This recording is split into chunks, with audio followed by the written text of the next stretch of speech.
Uploading files using CuteFTP.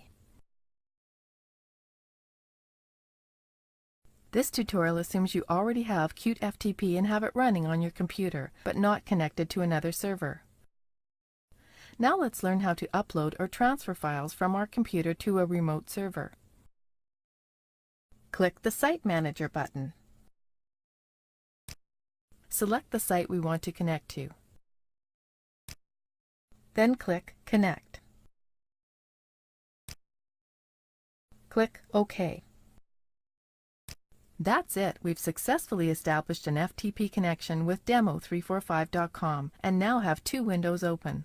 Our local computer files are displayed in the window on the left, and our remote server files in demo345.com are displayed in the window here on the right. Let's navigate to the public HTML folder. It is in here that we want to upload some files. Select the files we want to upload here in our local computer window. Hold down the Control key to select multiple files for uploading.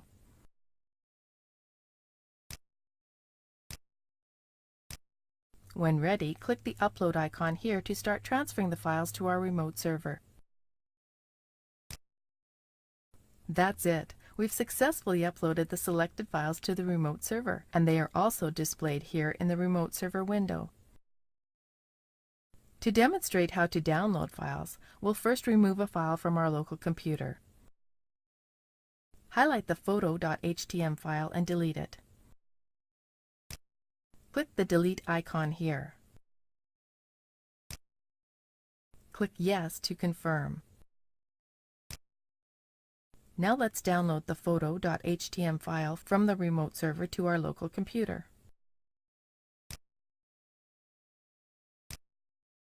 There it is.